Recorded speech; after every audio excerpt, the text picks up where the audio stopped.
dice. You never know if it could change your life. Take a chance, you're neither wrong or right. You never know. Hello, Matt. Morning, Rob. And hello, listeners. This is Dungeon Master of None. I'm Dungeon Master Matt. And I am Dungeon Master Rob. And we are, after a few episodes of bouncing around, back to our tried and true, our the core mission. Our at-will power. That's right. Our core competency, which is talking about DMing, specifically how to do it and how to not suck at it. And to that end, we're going to be digging into something real special today. It's another episode of a series I'm trying to get going that Rob is resisting, called In the Garage. Just like a reference to a Weezer song everyone forgot about, where we have our Dungeon Master's guides, and we're looking at old Dungeon Master advice materials before we've looked at the D&D starter set and essentials kit for 5th edition, and this time we've got the 4th edition Dungeon Master's Guide. So if you have a copy of that, or you want to purchase a copy or somehow find a copy, we're going through that because it's got some interesting somewhere stuff. Just lying around. No one's going to ask you where you got it from. Yeah. And we have talked about 4th edition before, and will probably again. And the purpose of this episode is not to discuss any of the things that were right or wrong or good or bad about 4th edition. That's another discussion, but because who can really say whether it was good or bad or not? No, I mean, right, we've talked about we're not the biggest fans of 4th edition. If you are a big fan of 4th edition, that is absolutely fine. But this DMG has some really neat stuff in it, regardless of that. Listen, like it or hate it, you cannot argue with the fact that 4th edition was the absolute nadir of official Wizards of the Coast Dungeons and Dragons gaming. It was the only time in the history of the game when it was surpassed by any other role-playing game. Pathfinder briefly took the crown for most played or most purchased. Again, markets aren't everything, popularity isn't everything, but what one has to admit that there was something that didn't quite click with 4th edition. That being said, there's some cool stuff in this DMG. The fault is not necessarily of the material itself, and there's a lot to be gleaned from and learned from this, and it was interesting to go back through. I think there's a lot of, what we've said before, that we think there's a lot of good ideas in 4th edition, and it is worth revisiting lots of parts of the edition to borrow from those ideas. It definitely doesn't all need to be condemned to the dustbin of history. There's plenty of stuff there that can be valuable and is valuable. Yeah, this is the 4th edition Dungeon Master's Guide by Rob Hinzu, Andy Collins, leftover for the 3rd edition team, and James Wyatt. One thing that really stood out to me about this Dungeon Master's Guide, which I had in hardback forever, and after I set aside my first 4th edition campaign and didn't really play anymore, didn't really crack again, there's a lot in here that didn't get carried over to the new 5th edition Dungeon Master's Guide. I mean, we're going to not spend this episode making comparisons, but just one big comparison at the beginning. It's like, oh, there's a lot of cool stuff in here that got cut for space or something in the 5th edition guide. And it's mostly just advice on running the game, which is a shame because that's probably the most valuable stuff. I was going to say, I did go through the 5th edition DMG to sort of see what stood apart, and we can't spend the whole time comparing, but there are definitely some things that we should draw attention to, and Matt's exactly right, is that big chunks on how to run the game were cut in favor of the world building section in the 5th edition DMG is much longer. And there's a ton of world building, a ton of alternate rules. Alternate rules takes up a lot of space in the DMG. I like these things. Oh yeah, me too. But well, I don't need to save this for later. As I was reading through both of these, I think that, and I'm loath to say this because this is just another way to sell more things to more people or to divide the game into more books that people have to buy. But I think now that world building and dungeon mastering need to be separate offerings in terms of any role-playing game, I think that your DMG does not need to necessarily include a section on world building because that should be perhaps its own supplement. And I think world building and alternate rules could be their own book. Yeah, I just convinced Wizard there needs to be 4 core rule books. Yeah, I again, the only game that can get away with this. Yes, and I do not think that's the case. Well, I don't want them to offer 4 books, but I do think that there needs to be, in my opinion, as somebody who does a lot of DMing and world building, that the needs and that a DM is not necessarily a world builder, and a world builder is not necessarily a DM. They do not have to be the same job, and not every DM is going to want to world build, so it should not be assumed that your DMG is going to include a section on world building. This is a weird pedantic thing that I have just come to believe, but now I believe it. It's now core to myself and beliefs. I believe it too. I mean, of course, Rob and I are just book people. We love more books. I'm just imagining Rob being one of those characters from the end of the novel Fahrenheit 451, they've just memorized a book, and Rob is the 4th edition DMG, and so while there's other people, like reciting Austen or Tolstoy or my job is to remember Achebe. the 4th edition DMG. That's Rob. The fireman walks up to Rob and he's like, experience points, treasure, action points, and intangible rewards keep characters from moving from encounter to encounter, level to level. And then he's like, well, this doesn't make any sense to me. I'm like, well, you got to go find the guy who memorized the player's handbook and talk to him first because, then you won't understand what I'm saying. So what's... Let's dive in. What's in this book, Matt? The 4th edition DMG spends a lot more time if you've only come to the hobby from 5th edition, talking about just running the game, how to be a DM, and then step by step, a lot of space on building encounters, and then adventures, and then campaigns.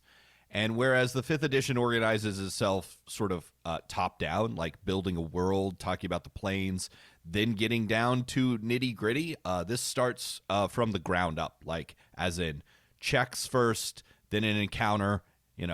Encounters are built out of checks, and then adventures are built out of encounters. Right? It's climbing up. Much like the 4th edition game itself, the DMG is much more structured, and it's crunchier. Like in terms of how it approaches DMing and in how it approaches the book itself. There's a lot more concrete numbers, put these blocks together, etc. And there are good things and bad things about this. And the impression that I get, and again, this is a common criticism of 4th edition, but I don't actually think it's all bad, is that there's an attempt to make this like kind of gamey, try to structure this. The 4th edition, and we can talk about this in greater detail later, but 4th edition includes modes of play, much like Pathfinder 2e does: exploration, encounter, social, downtime, which I don't like. I understand the purpose of it, and I have sort of come to work with it in Pathfinder. Again, it's more of a personal preference. I actually think that this may be helpful to many players and DMs.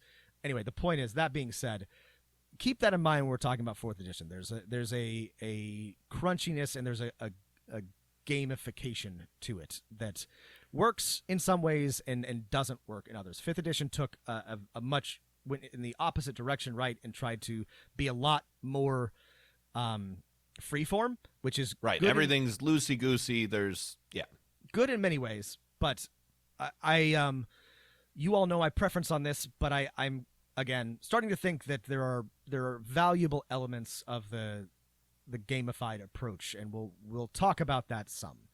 But the first section, how to be a DM, I think is very useful and much longer than the comparable section in 5th edition.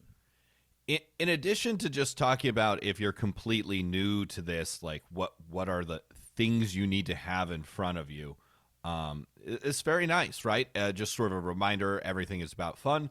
And then I want to start maybe with some notes on, if you're following along, on page 8, talking about the players that you encounter as a dungeon master. This is also what I wanted to talk about. Yeah. Excellent. It gives you a bunch of example player motivations from thinker, storyteller, power gamer, investigator, actor, slayer, watcher. These are useful things to think about when designing and running the game. Like, what the whole point of this game is fun. How do different people interact with RPGs and get the reward fun? I like this a lot too, and 5th edition includes a section like this, but it's much shorter, and it doesn't include as many player types. And I found this very useful. It's not always constructive to, plop people into categories, but also it does. You can definitely see how the thinking works here. Okay, everyone's got a species, everyone's got a class. Right. Therefore, every player in the game also has a class. It doesn't work like that. That being said, these broad categories are good ways to think about your players. Like, for example, I had read this before, and I'd read the similar section in 5th edition, but I'm an instigator, right? I, as a player, I like making things happen. I like to move the game forward, and so I tend to, as a character, not do wild and crazy things, but I tend to be more impulsive. I tend to take big risks, and you can after you've played with people for a while, you start to understand their motivations and like what they find rewarding. And I think this is very useful. It reminds me of the Bartle taxonomy of player types, which for mostly video games is a test or a way to sort of categorize players into 4 groups: killers, achievers, socializers, and explorers. Yeah. You've probably heard this before. You've probably taken this test. Again, chunking people into categories. People are not actually PCs. They do not have a player character class but it is helpful when you're trying to think about how to structure your game and how to reward and interest and engage your players. Right. Just an example, like it says, a storyteller loves and feels excited when they provide an extensive background for their PC, create dramatic scenes, right? Adventures that have some plot, right? And they're engaged by, right, being recruited to record important events, using background to help define non-player characters and adventures. These are all really useful things. I think every dungeon master could benefit from reading these short 2 pages. I think exactly like Rob is saying, people, however, don't exist in these types as presented. Rob is not just an investigator, right? That's maybe the one instigator. That's maybe the one that he falls most into. But Rob is an actor, an explorer, a power gamer, a storyteller. Like, everyone moves between these things. And I think these are still incredibly useful because you read through them and you're like, you know what? Eventually, I need to hit all of these things, because everyone, to different degrees, gets pleasure out of these type of things, right? Even me, right, who's often like at the forefront when I'm a player character, right? I enjoy being a watcher. I enjoy not being at the front and then listening to everyone else, right? Especially after a long week. It's a bit like Enneagrams or Myers-Briggs, right? You are not actually, like, most people do not fall like precisely into one personality category, but it can be kind of useful to take a test and find out like what you're more inclined toward. Just don't, or it's like astrology, right? You may have Virgo or Sagittarius like qualities. Just don't, like, not everybody is all things all the time. One thing I like about this section that is not in the 5th edition section or comparable section that I wish that it had is there's bullet points. Just from a readability and a functionality standpoint, there's each player motivation has an actor and then 3 or 4 things that it does. Engage the actor by doing these things, and then be sure that the actor doesn't I think these are very, very useful, just like short phrase long suggestions on what to look out for, how to help them out, how to reward them. I think this is very, very, you can get a lot out of this section without a lot of time investment. I think this is well written and useful for thinking about and structuring your games. Right. One thing we'll point out as we go through all this stuff in this DMG is that it's sort of presented in the way of like a middle school textbook where the information that is really essential can be gleaned very, very quickly by just about every type of reader. Reading through the whole thing cover to cover is maybe not the most fun, but that's okay because we're going through and picking out our favorite bits. This is not a criticism, and Yeah. you know, Matt and I are both we both have history backgrounds, and you learn to skim, and you learn to read what you need to learn, and the 4th edition DMG is built to be skimmed, it's built to be flipped through, it's built to so that you can grab the information that you need. 5th edition, all of the books are definitely built more like you should read them cover to cover, which has its own advantages, but when practically, I actually think the 4th edition DMG is better for the actual work of running a game. Like the thing that you'll do with the 5th edition DMG, if I can like speculate on the usefulness, is you'll read it through and then you'll be like, all right, now I know how to approach being a dungeon master. But the 4th edition one, you can flip through and you're like, I'm building my game. I'm going to jump to the part that I'm interested in and like pick up the pieces and then, you know, learn as I go along. Both are useful, but I actually think that I would get more out of something structured like the 4th edition DMG now. Just on, which sort of jumping ahead, a few pages later, the next thing that I wanted to talk about in this section is, which doesn't have a comparable section in the 5th edition DMG, is DM style. And this was really interesting to me. And it's on page 12. Page 12. I wouldn't put too much.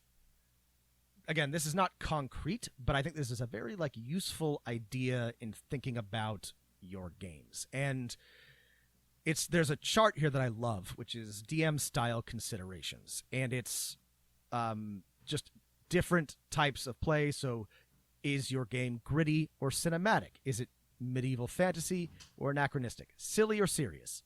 Lighthearted, intense, bold, cautious, pre-planned, improvised, general thematic, morally ambiguous, or heroic, right? All like the player types, all games are going to include some elements of these, but I like these spectrums when you're thinking about it. Just helps situate in your mind what type of game you're running. This goes on in sort of more detail to sort of basically, I think, some of the major decision points that you have to make as a dungeon master before starting, right? Or sort of as you're figuring things out, like, do I want this to be a very single story campaign? Do I want it to be a more of monster or a dungeon of the week? What is the difference between these two, right? Right. Just forcing you to think about that. I also like just a couple pages earlier on page 10, this does, maybe not as much detail, give you these sort of decision points for characters, right? It says, you know, when building characters, right, encourage each player to forge connections to at least 2 other characters, right? These connections create a network of relationships that give the characters a good reason to work together as an adventuring party, and talks about creating a party background, right?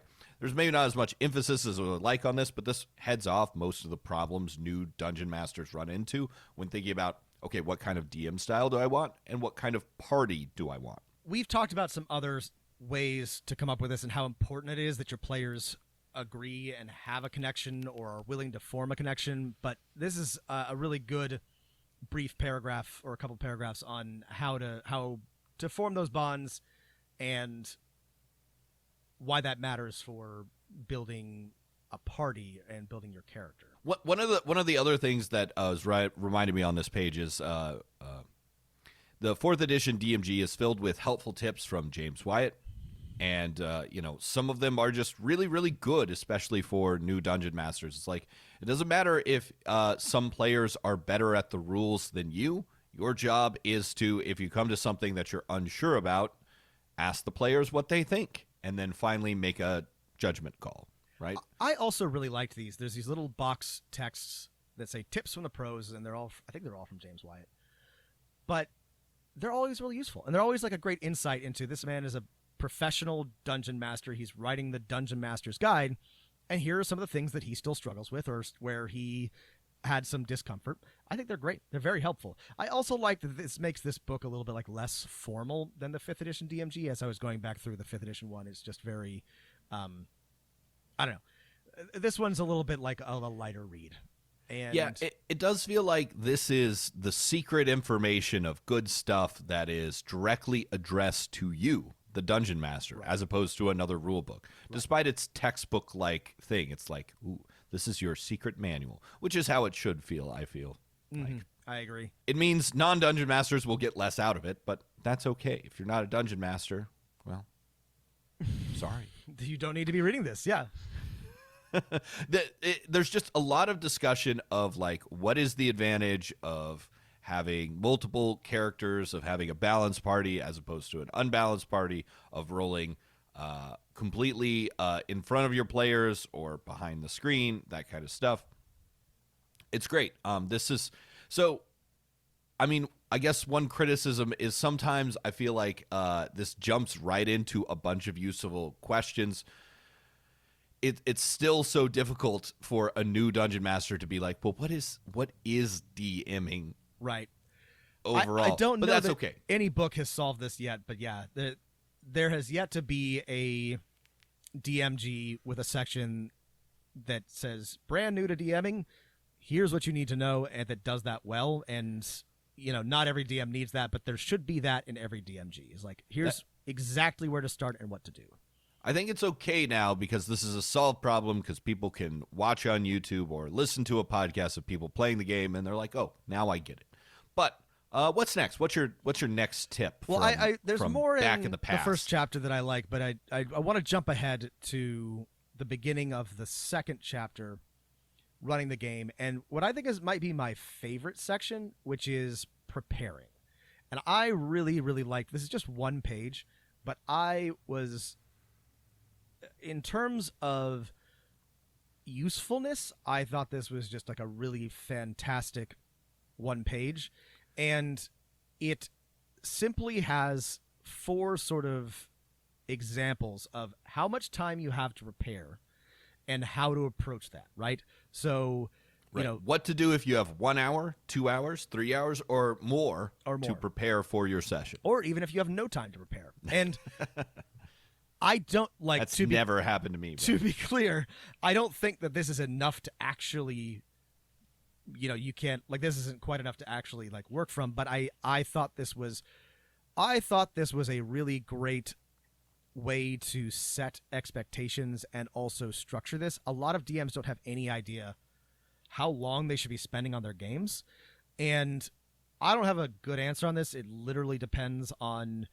how much time I have that week and how motivated I am. Sometimes it's a lot, sometimes it's nothing.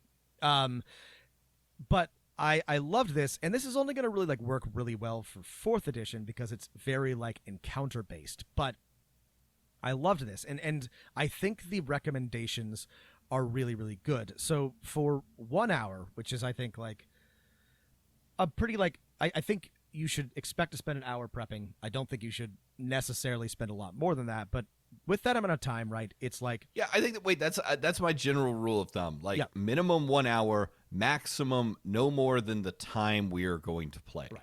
I know some Dungeon Masters spend more and get pleasure from that, and that's fine. But for me, that's the maximum. And this is a longer conversation, but I do a lot more work up front before any of my campaigns ever start, so that week by week I don't have to do more than an hour usually, but definitely no more than 3, 4 if you're going to run a long game.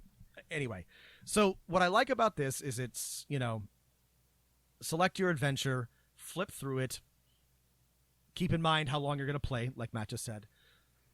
Read each, mark the encounters in question as definite or unlikely or possible, and then read through the definite encounters, figure out how to play them, and then as you have more time, right, you can read through the possibles and the unlikelies. And this is, I think, a really great structure. I do this, I don't organize my sort of like, I think of them as scenes rather than encounters, right? But Matt and I have talked about how to do this, but, I have story beats, moments, scenes that I consider to be extremely likely, critical to happen, and then others that I have prepared more loosely for, and then I sort of plan accordingly with a loose flowchart, right? I strongly expect the players will end up here. From there, they may go here and here, and then I do my prep accordingly, right? I prep the NPCs and the encounters that are going to happen for the very, very critical path, and then right. less and so this for is the basic flow, because Yeah. then you can then, after that session, adjust what is the next most likely encounter, right? That Exactly. one that, maybe was unlikely is now very likely, and so you can build on that for your next week's prep. And there's a great and I love so this section, it has the core basic, like what you must do in the 1 hour preparation section, but in each of the subsequent ones, right, in the 2 hour preparation section, it's like devote extra time to creating improvisational aids. 3 hour preparation, create a new encounter designed to appeal specifically to one player, add some minor quests, for 4 hour preparation, build in additional elements, design a major quest to lead the players further. This is great. I think this is a really great way to think about. A lot of DMs, myself included, don't put a lot of don't structure their prep time or don't structure their prep and get overwhelmed. And I think this is just like a great way to think about it. I liked this. And there's not a similar section in 5th edition. It doesn't really help you figure out how to prep or how much time you should spend on that, which now seems kind of ridiculous. That there should just be the DMG should set some expectations for just so that you know what you're supposed to be doing. Yeah, I mean, this is like, the advice to Dungeon Masters is prepare, right? Spend an hour, and having an outline of what you're supposed to do is really helpful. The two caveats here that we can add to sort of maybe make this better is this assumes you're running a published adventure, and if you're not, right, you actually have to make those encounters or scenes. Matt, instead of that flipping through and reviewing them. How would you? I would say. Sorry to interrupt here, but now I'm thinking about it. If you're homebrewing, I would say what? A good rule of thumb is you just double these numbers, right? Where it would take an hour, it just takes you twice as long. Unless you're homebrewing and you've already sort of written out a sort of node-based design of scenes that are going to happen, where you just have to fill in some of the blanks and details on the encounter. Like, yes, I know there's going to be a confrontation with the Lich. Here, I have to actually write out that encounter. I also there's a great section here at the end on what you do if there's no time to prepare, and it tells you how to throw together a random dungeon. And I do not want to encourage this. However, I do want to mention, if we're talking about Dungeons and Dragons, you are playing in a system where this functions very well. So if you are absolutely up against a wall and don't know what to do, I do recommend that you have a random dungeon or a offhand dungeon that you can just sort of funnel your players into to buy time. It may not be everybody's favorite session, but it is better than no session or flailing wildly for 3 hours while you try to figure out what to do. Your players will have fun crawling through a random dungeon more than they will not playing or listening to you try to make something up when you're obviously not prepared. So I think this is absolutely. Yeah. And there's some good advice given later on of like, you can find a dungeon map off the internet or buy our patented 4th edition dungeon tiles and flip those over. There's a lot of stuff in here that's like buy our miniatures, they try D&D to push Beyond. D&D Insider a lot, which ignore is, that. God, what happened to D&D Insider? It closed, right? It closed, but not until it lasted until 2014, and then was almost immediately replaced by D&D Beyond. The last thing I want to say about right. this It became prep D&D Beyond or something like that. right. Is that one thing to keep in mind if you're playing 5th edition D&D or using this for another system, which is what we are assuming here, is that, in my experience, 4th edition's encounters, especially combat or action-oriented encounters, tend to take a lot longer than the ones I have run for 5th edition. So it's like, general rule of thumb, every encounter will take an hour. I'm like, if I have to run an hour-long combat, it better be the end of the campaign or something. Right. In 5th edition. But in 4th edition, that was maybe a little more normal. Things, especially at higher levels, things were more complicated. This is also good because I think that every DM book should let you know how long you should expect to spend. And it was correct in 4th edition that every encounter was probably going to take you an hour to run. This is one of the great and beautiful innovations and advantages of 5th edition, and the reason why everybody likes it is that you can run an encounter in much closer to 30 minutes most of the time, including very complicated ones. And this is the great innovation that 5th edition brought to the game that it deserves. Or brought back to the game. Brought back to the game, yes. Where's your next tip located? I got one on page 22. I have one on 20. Let's do yours on 22. I had one on 28. Okay. I did want to So talk. this is I into don't this. really have anything to say about the modes of play. It's Yeah. much like On page 20, there's a great example of like the basic game loop of you describe, you listen, and then you narrate the results of characters' actions. This is always good to read over, right? This is in basically most modern editions of role-playing games. It's great advice, but since it's in everything else, I thought we'd skip over it. Yeah. I thought it was interesting. They reminded everyone that a step in the middle there is to listen to your players. Very important. I think this is important, but yeah. And then I think on 21, there's a great, it's definitely sort of, as Rob said, making gameplay into many different modes, which you all want them to flow kind of seamlessly together, but it's okay to sort of, at least in the beginning, think about them in your mind as different times. I like that this DMG specifically calls out it's okay to have a time that is passing time where players just talk and hang out and plan and think about things. That is great. On page 22, this is one of my favorite pieces of advice, which is brevity. To the Dungeon Master, it says, don't describe everything. Most players' eyes start to glaze over after about 2 sentences of descriptive text. Give players just enough information to excite and inform, then let them react or ask for specific details. Amazing. 2 sentences, that's your limit, everyone. You have it from James Wyatt. You're not allowed to say more than 2 sentences.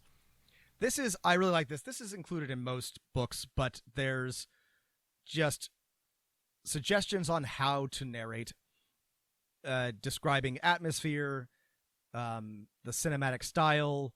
I like this section. Show, don't tell. There's a section on enticement, right, which is giving, and this I think is a lot of people get wrong, but like you give them just enough to spur them onward, right? You're trying to encourage them to find out more, and this is a major problem with a lot of, well, actually a major problem with a lot of written adventures, but a lot of like first-time DMs and especially first-time homebrewers is you're so excited to give all the information, but much more interesting is to give just enough so that the players ask you or try to find out the rest.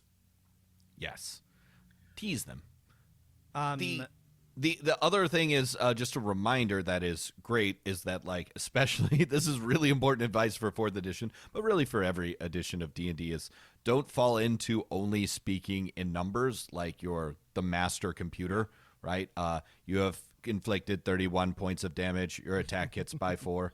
You know, right. We are moved to initiative count 12, right? No one wants to play in that game. Right. This is something you will have to practice and do on your own, but this section I think is very good on just the basics of how to do the work of DMing, literally describing what happens, moving the action forward, setting the scene, right? The core elements of being a dungeon master. I think this is very nuts and bolts useful advice. Okay, where's your next piece of advice, Rob? I've got one on page 26 that I wanted to highlight, but let's hit yours. Mine's on, okay. My next one's on 28. Okay, on 26, and this is all a really great section here, but on 26, it says, the information imperative. If there's information the PCs absolutely must have in order to continue the adventure, give it to them. Don't make them have a chance to miss the information by failing a skill check or not talking to the right person or not looking in the right place. This is just such a great piece of advice, right? If there's something they must know to continue the adventure, don't have a chance for failure there. Obviously, they should just know that. Right. And practically, if you make them roll, one, if it's critical, don't make them roll. If you want to make them roll so they feel like they earned it, and they fuck up the roll, don't then close like they have to know that information. Just add an extra step. Just say, you might not know, but you know who to ask, or you remembered something, but don't close the door. Well, the point here is like if they're investigating a murder and they must know that the victim was stabbed through the heart with a dagger, they approach the body and they say, you can tell the body has been stabbed in the chest. The wound looks like a small dagger wound. There's plenty of investigation roles and other things the players can do around that to find additional information, but you've given them the essential information right off the bat. Next up, I've got, and I think this is very, very useful, and I kind of wish it were longer, but there's a section on improvising, which, in my opinion, must be in every role-playing book, because I think we take this for granted, but not everybody knows how, and we've talked a lot about ways to make this easier, but this section includes some basic advice, but it also includes a list of improvisational aids. And we've talked about all of these before, but I really like it. And it's lists of names, which critical, absolutely must have a list of names. We've recommended this multiple times. Lists of encounters. And I like this. This mentions putting together groups of monsters or thugs who could kick in the door and attack at a moment's notice. I use this rarely, but most of my campaigns include organized antagonists, and I usually keep I've put together an encounter in case the players stumble into the wrong place or, antagonize the wrong people. Then a group of the right, baddies can show up, and I have them on hand. Well, this is one spot where, and maybe it's in the monster manual for 4th edition, which I have not cracked before this episode, but the 5th edition monster manual does have tables of random monsters for, general locations. And if you're ever like, I don't know how to use these, there's lots of ways you can use these random tables. But one is just as the encounter that I need on the spot, just like the name I need on the spot, right? Right. If I'm in a city, I know a traveling merchant can walk around the corner. If I'm in warm, temperate hills, I know it's a forested, temperate hills. I know it's a young green dragon, right? Right. This section also includes, and this doesn't really work outside of 4th edition, but I like the idea, suggestions for skill encounters, non-combat encounters, right? Having those on hand. This is a little bit harder to pick up and drop in your campaign, but I like the idea of building non-combat encounters, skill encounters they might encounter, or a NPC that might draw them into a interesting or challenging conversation that doesn't necessarily have to exist somewhere precisely in the campaign. I think having these on hand, written out to implement wherever they make sense is a really good practice, in addition to random encounters or not so random encounters to spice things up.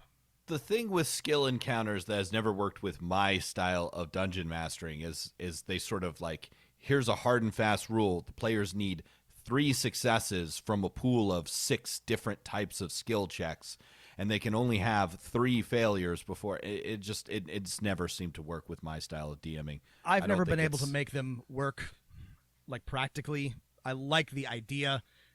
It's just too binary. It's just too pass fail. Right. This is where they tried to take something that any reasonable, I feel like I'm using legal speak here, a reasonable dungeon master should be able to figure out when the players have convinced the king, when they've successfully built a raft and navigated the rapids. Just use your logic and brain, and better advice is just when to call for skill checks and when to just let the players succeed. Right. This section also suggests that you keep some mini dungeons. I think this is a good advice. Just some small maps in case your players end up in a place that requires a map, or a little brief dungeon. They wander into the basement, which happens to be full of, a gang, or they find themselves in a cellar that's got spiders in it or something like that. Not something I would use all that often, all that randomly, but is great to have on hand if you want to add some realism or crunchiness to your game. You want to have actual locations to show and that are inhabited by potential foes. This is one of those reach preparation things that I would like to do more of that I rarely do in my games because I don't have a lot of time and it's not a priority, but it would be awesome to have on hand. I think it's good advice. And the last improvisational aid is a campaign list, which is kind of vague, but it just says keep track of what's going on in your campaign, the story, and the, what can drive the story forward. I think this is a good idea. I think this lacks concreteness, but I think that having just sort of like a list of hooks, ideas, important campaign elements on hand so that when you have an opportunity to potentially drive that forward or drop something relevant in, you have something to draw from. I think it's a great suggestion. Yeah. This is the rumor table. Right. But maybe bigger. Yeah. And there you go. That's the use of that random rumor table that you get in some published adventures. If you're like, I don't know how to use this, well, this is how you use it. Sometimes. You can also use it other ways. Anyway, Right. It's very versatile. What's your next, what page is your next tip? I think mine is maybe all the way, 55. I'm skipping a lot. I've got a couple of short ones in between there. So the next let's thing hit I like those. is on page 33, which is teaching the game. And Oh, yes. I don't believe there's a section on this in the 5th edition DMG, and there should be. There's a little bit in the starter set and the essentials That's guide. right, But there yeah, is. let's get into what 4E tells us. But this doesn't have to be long. In fact, it doesn't really, but you should have something. And I like exactly what they've got here. And the sections are, what is D&D, right? Just explain what a role-playing game is, the core mechanic, right? Make a check and compare it to a defense. If this were 5th edition, I would say make a check and compare it to, or just make one of 3 checks. Target number. And compare it to a target number. What you can do in the game, right? This is seems obvious, but this is something that I find that people don't always understand, especially if they come from video games. And you just say, anything you can think of within reason, we'll find a way to make that happen, right? These are the main types of checks and actions that you can take. So try to think in those terms, but just explain what you can do.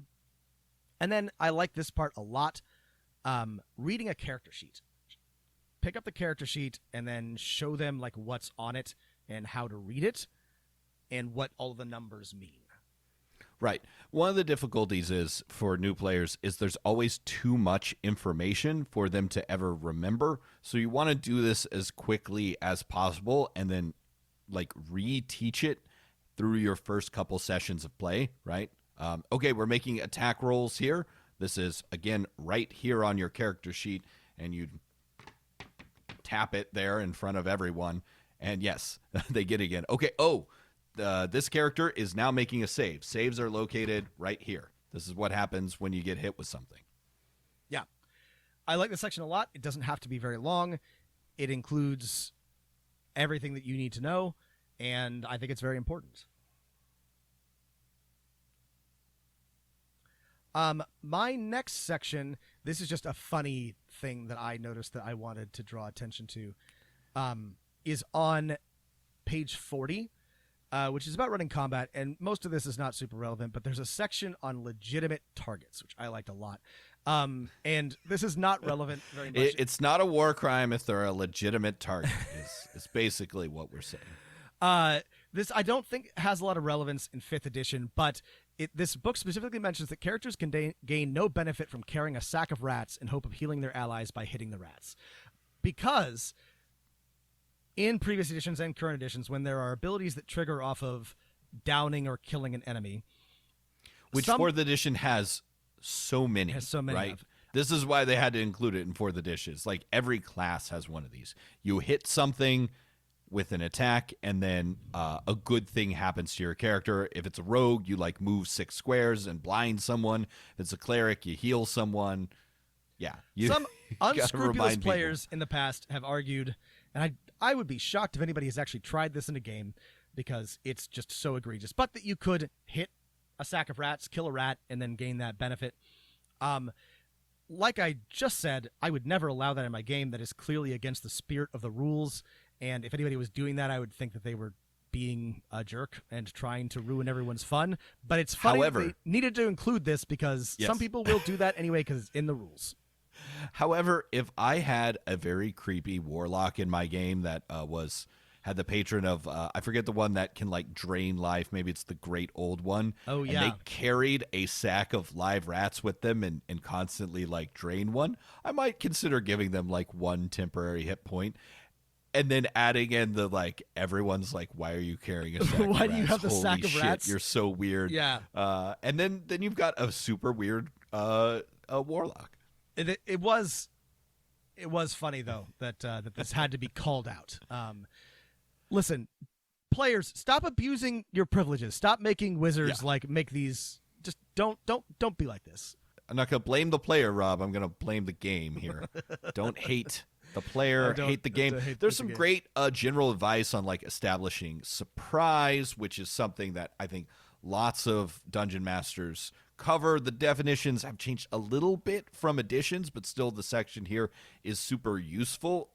Thinking about when an encounter is over is super nice. I think my next piece of advice is on there's a lot of advice on combat because 4E has a lot of very specific combat which rules. we'll skip because it's not relevant because 4th edition combat is radically different from any other game. But yeah.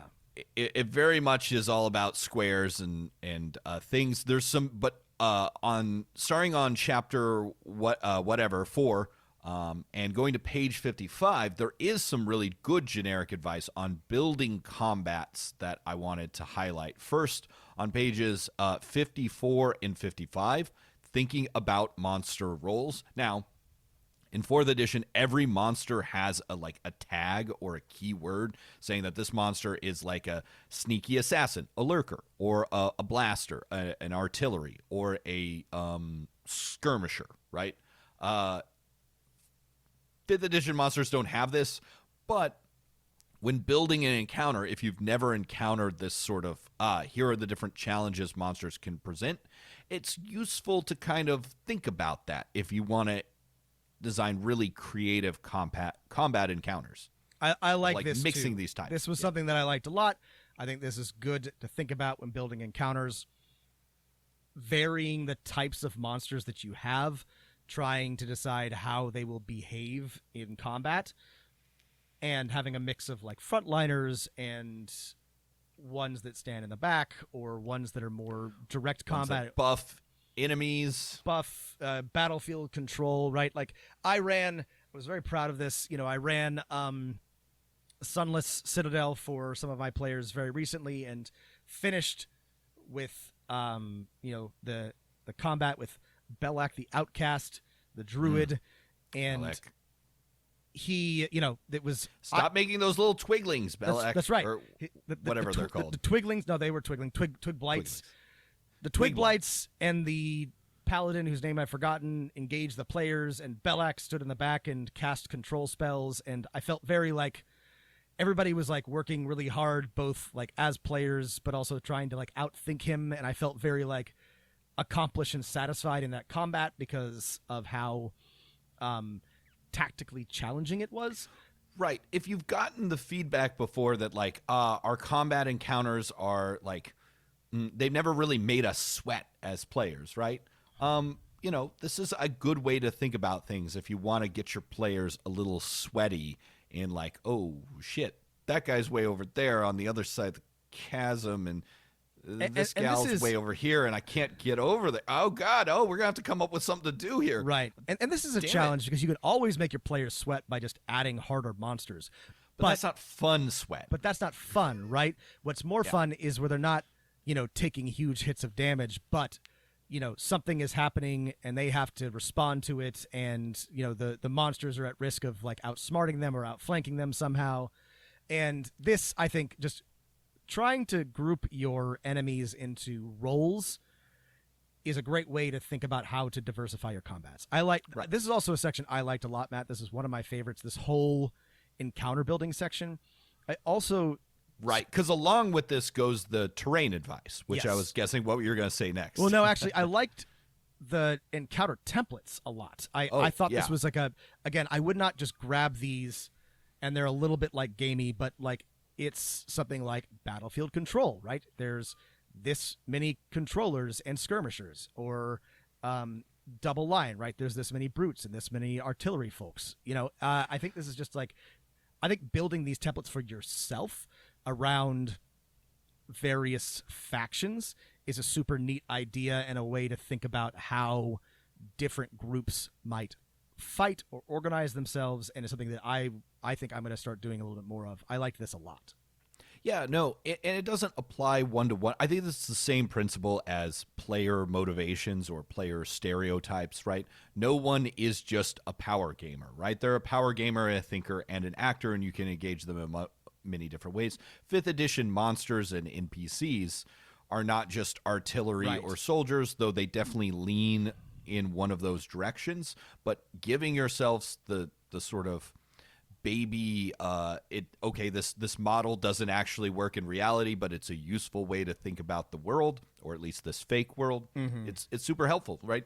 It's fun to have an encounter every once in a while where every monster is the same and there are lots of them. Right. It will let the wizard blast through them and provide some interesting tactics. It's fun to have the double line, right, where there's enemies in front and then there's enemies in back that want to stay in back. And then when you add in thinking about all the different types of terrain, avoiding asymmetry, right? Yes. Adding space for bigger creatures, adding fantastical elements and hindering terrain and visual blocking terrain. And stuff. The This is terrain fun. section of this book is so good, and that's because this is very much a miniatures and maps game, which I have problems with.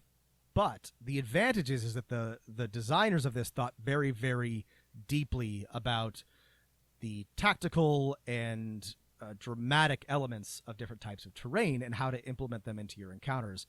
And I think this is super, super useful and interesting. The terrain, there's just so many different types of terrain and so many different implementations of it. It's very, very detailed, and I like it a lot. Yeah. Anything else we want to say about 4E's really interesting advice for building encounters? No, Or just should that we talk? It's. I mean, I could talk about a lot of this. It's really good, but basically, I like it's. It's no different than other forms of this advice. It's just much more detailed, and I found a lot of value in that.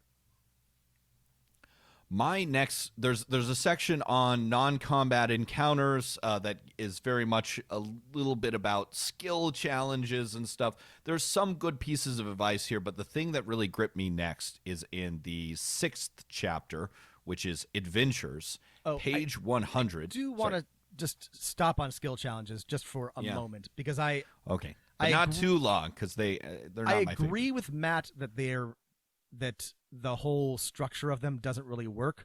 I like these skill challenges because I like the sample skill challenges on page 76, which are just good ways to think about non-combat encounters in general. Just come up with ideas for these. You will have to design and run these differently, but they have things like the negotiation, right? The dead witness, an urban chase, an interrogation. You're lost in the wilderness. Discovering secret lore. Just thinking about structuring these things, not in terms of actual skill checks in 5th edition, but Right. If you take away the complexity rules that Yeah. 6 successes before 3 failures, or Right. God forbid 12 successes before 6 failures. Jesus. If you ignore that and just like, oh, here are some relative skills, but right, this is a way of thinking about it where like let the players be creative, have them narrate what they want to do, call for what kind of skill check that is. Think about, right, not everything has to be a bluff check, or sorry, not a persuasion check, right? Or has to be a nature check. Right. What are the characters describing what they want to do? So often characters will describe something really cool and interesting, and sometimes the dungeon master will be like, well, that's an investigation check, and they're like, oh, that's the one skill I don't have. Make sure you're working with your players a little bit, right? Because sometimes there's a blurry line there. Was that an investigation check, or was that actually a nature check of looking at the broken branches and Right. crushed twigs? these are just great ways of thinking about, all right, here's a situation that can't be solved or isn't meant to be solved by combat. here's the ways to approach it. Absolutely ignore the complexity rules, which are awful. But like, these are the skills that you would use. These are the results that you might get from a success on these skills. This is how it resolves in success or failure. I think this is a good way to think about certain, again, I think of them as scenes rather than encounters, but I liked this section. Again, you will need to adjust it, but I liked the idea behind it. All right, moving on. On Chapter 6, this is all about adventures. There's a lot of advice for adjusting published adventures for your player characters. Mm-hmm. It's good advice. The thing I think is really super useful is on page 100. There's a big bullet point of questions for you to answer. And having this in front of you is like kind of neat. There's a bunch of questions you need to answer, like what are the PC's goals? Do I have a reason for them to care? Right? Is there interesting locations? Is there a villain? What's the villain's motivation? And then like what's a good beginning, middle, and end of an adventure? Yeah. The next page is really good too. There's examples of good structure and poor structure. And we talk a lot about this in the abstract, but it's so nice to have it laid out, good versus bad. It's like, do this, don't do this. Yes, this like Gallant does this, Goofus and Gallant for DMing, and it's needed. We need this. We're dummies. Everyone's a dummy really when good. we're doing this. We sort of like intuitively understand this, but it's nice to have it laid out. It's things like, here are the things that make a good adventure: hooks, choices, right? Choices matter. Challenges, players are challenged. Excitement, right? There's a climax. Versus sidelining, where an NPC does it. There's a meaningful victory, right? That something matters if they win, and something bad will happen if they fail. Poor structure. This is also great because it's not just railroading, right? There's also bottlenecking, which is like railroading, but everything hinges on a single action or a single event. Cluelessness, right? You give them too many things, and they don't know what to do. This is a problem I run into because I give my players too much information, and then I have to like do what I sort of don't want to do, but I need to, which is push them in the right direction, which is okay. You can. There is an opposite end of railroading, which is where you just give them an open game board and they don't know what to do next. Right. Imagine a dungeon master saying, "You exist in the world. Anything can happen. Anything can happen. What's do anything next? you want. Okay. Three choices. This is good, right? Two here that we talked a lot about last week in our review. Oh, man, I can't think about this ever again, but it does feel like on page 101, Travis McElroy confused good and poor structure and just followed the poor structure. Two of the things in poor structure is just like dead on. Sidelining. The player here, like the player character should always be the central heroes in the adventure, right? No DMPCs, no too powerful NPCs, or squelching. Right? If D&D characters are powerful and it's hard to build encounters to challenge them, but don't resort to weird effects that shut down the player's character's capabilities. This is a huge rookie DM mistake, and I'm so glad to see them calling it out. Do not make up weird reasons why your players can't do a thing that their character is built to do. This is a problem, I think, more in 5th edition than 4th edition. Yeah. Say what you will about 4th edition. It's very hard to shut down a player character. Their abilities say, I clearly do this. No, I push the monster 5 squares back. No, I heal my allies 2D. It's very little room for interpretation, take this away from me. And that's sometimes a good thing. Anyway, this page 101 is a super, super, super useful page, and it should be in every DM's guide. The next page, too, designing quests on 102 is super useful. Again, it's just sort of a list of basic quest seeds, dividing quests into major and minor quests. These lists of what a quest could have, events, adversaries, allies, could be like 100 entries long, and they've reduced them down to maybe the 5 or 8 most important things. Look at this, right? Mm-hmm. If you're getting stuck, especially like so much of this DMG is like how to adapt a published adventure, but this right here is like, really good basic advice for writing your own. Yeah. There's a lot that I would like to talk about. There's only one section Oh, I have left. another big one Okay, for you I have one right here. big one left. What's yours, Matt? Okay, on 112, Okay. there is something that is incredibly important for most, if not all, Dungeons & Dragons games that is not in 5th edition, which is mapping and keying the dungeon, right? There's an example of, we're so often in adventures given dungeon maps, and there's often no key or like what the things mean. Aside here, why did 5th edition start doing this? Like, I can read a map, but I so often I'm looking at 5th edition maps and there's no key. And I'm like, is this a solid door? Is this a locked door? Like, are they wooden and stone? Like, are these stairs? Why did they start doing that? Am I supposed to just know? I think you're just supposed to Is there know. a master And one of the key in things one of my that's core really books frustrating that I don't Yeah. like know? No, there's no. There's I double checked on this one. In 5th edition, there's some sample dungeon maps, but there is no sample dungeon key, and that's really frustrating. And people have been playing the game longer, right? Know all this, right? Yeah. But if you're new to the game and you've never seen, how to key a dungeon, how to room 1 goes here, here's what it. I mean, this is just like a great example. The map key, room 1, foul spawn guards. They smells like rotting flesh, chemical sounds, strange moving lights. Berserkers attack when characters enter the room. Seer wears an amulet, right? And then just like what the symbols on the map mean. It's absolutely essential. Please read 112 through like 113 if you've never mapped your own dungeon before, because 5th edition and basically the starter kit and stuff is like, draw a dungeon map, but there's nothing to like advise you on how to do that. And at least the 4th edition book gives you the advice for that. Yeah. It's very good. Okay, what's your final thing? And then if we have time, I would love to talk about what's at the end of the book, which is the sample town and adventure, just briefly. Sure. So my final section that I like a lot, in fact, I like it a lot, I wish it included some different things, is the DM's Toolbox. And this is chapter 10, and it includes mostly rules for adjusting and templating monsters, but also NPCs and dungeons and encounters.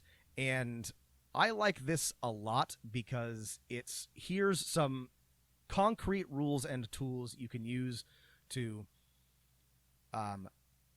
make new or different monsters, quickly build NPCs, all these things. I think that this is largely not possible in 5th edition, but I liked the templates that Pathfinder had for all of its monsters. It was very easy to make a zombie X or a celestial whatever. And yeah, as we were working on our episode for our Patreon listeners this month, which is creating villains, one of my villains is a lich, but that villain, I did not want it to be a 17th level wizard, and there's no template to just add lich to something. I had to like make my own. That's fine. I can do that. But if you're not comfortable doing that, it's nice to have a little template you can throw. And I think this is something that is entirely possible within the rules of 5th edition, and I wish they had it, because sometimes you want, like a different flavor of something with a different form of challenge. And again, Pathfinder has this, but I like these templates. There's easy ways to give class levels to monsters or to NPCs, which again I think is kind of weirdly complicated in 5th edition. It doesn't have to be, but it would be awesome to just be able to make an ogre cleric or a hobgoblin warlock without having to sort of like build it yourself. And so I like this section. I like the DM's Toolbox a lot. I think that there should be one of these in all of them. Yeah.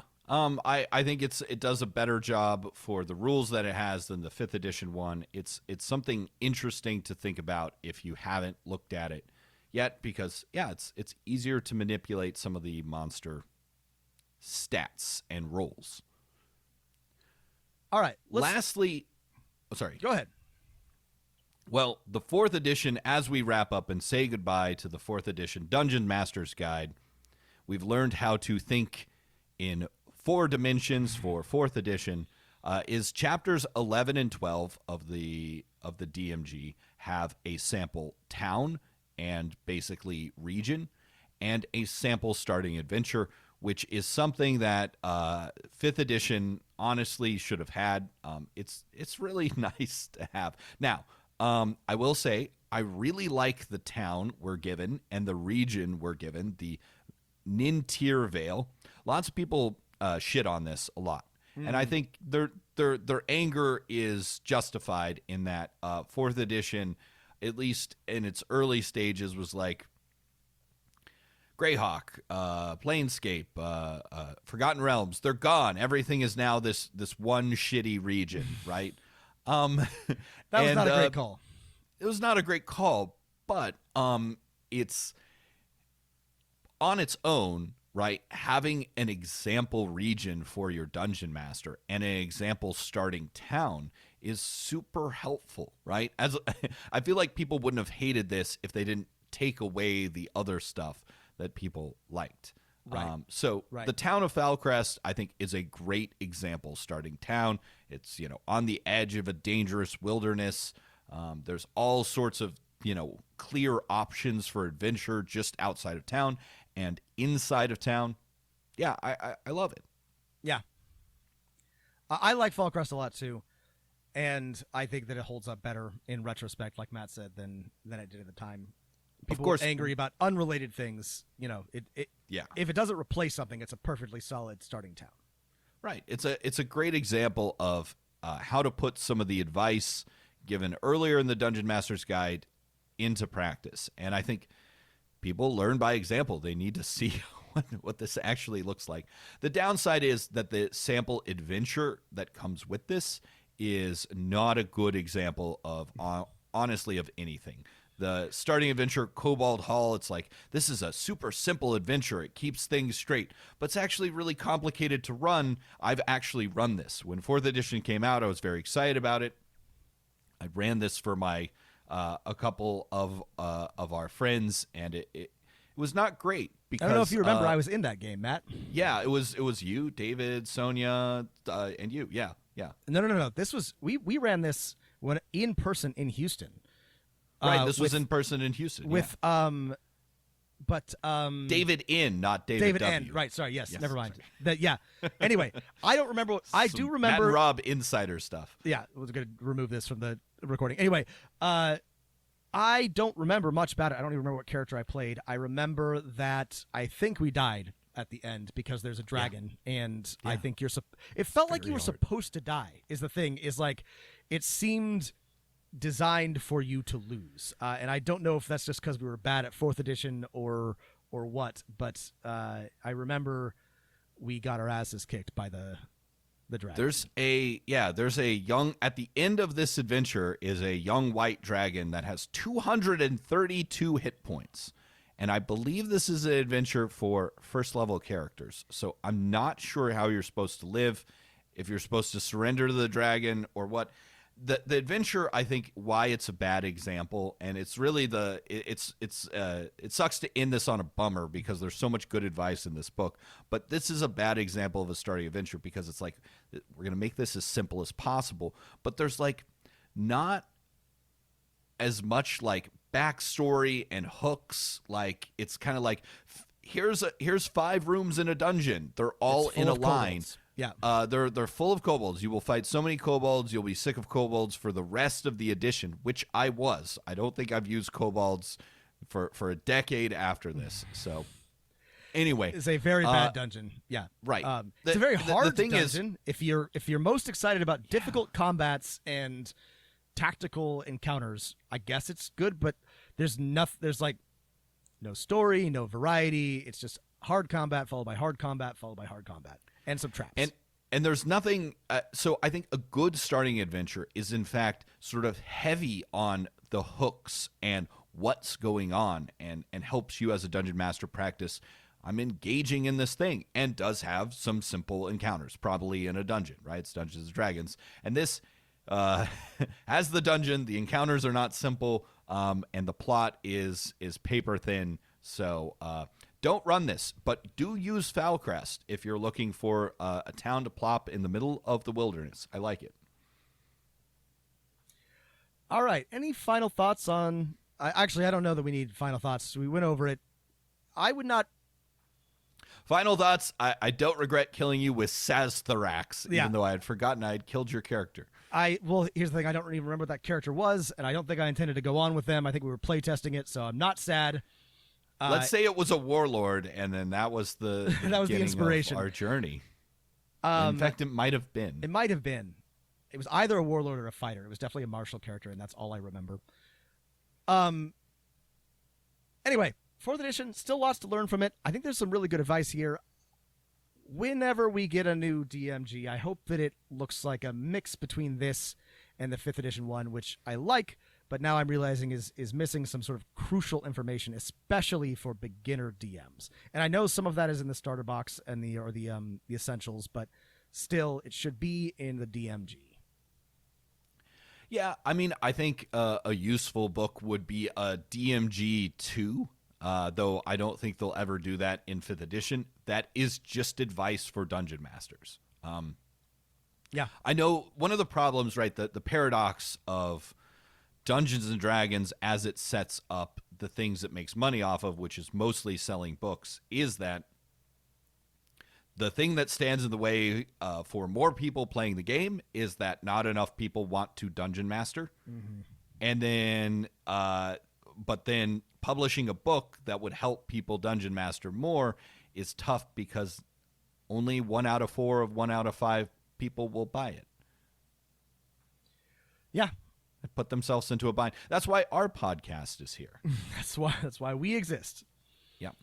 Now, yeah, I think listen, if you haven't read the 4th edition Dungeon Master's Guide before, or any other Dungeon Master's guides before, or other Dungeon Master advice books, if you've only read the official rules book, and I know some people out there have not read any Dungeon Master's guides at all, right? You've just, I just take the rules as presented in the SRD or the Player's Handbook. I'm not saying you have to. You certainly don't. But if you're someone who's like, I would like some basic advice on everything from building encounters to adjudicating action to really focusing on how can I keep in the forefront of my mind making the game fun for all of my players, there's some really good stuff in here. Yeah. All right, everybody. Thanks for listening. I hope this was useful for you. If you happen to have it on hand or can find it for cheap, definitely pick up the 4th edition DMG.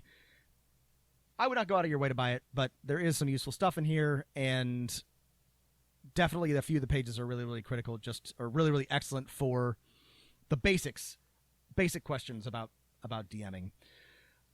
As always, you can reach us at dmofnone@gmail.com. You can add us on Twitter at dmnone.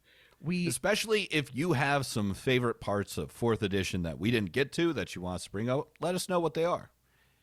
And of course, yes. Go ahead. We do. Well, I was going to say, if you want more Dungeon Master of None, including some sample villains that we will build for you and that you can use in your campaign, that's our bonus episode for this month. So go ahead and subscribe to our Patreon. Check it out. It's at patreon.com/dungeonmasterofnone. And yeah, thanks for listening, everybody. Please leave a review if you haven't already. Like the podcast. Tell your friends. As always, let us know what you want to hear, what you want more of. Send us questions. We're going to try to do letters soon. Stay healthy out there. Get vaccinated. Be safe. And keep rolling them dice. I've got a Dungeon Master's Guide. I've got 12-sided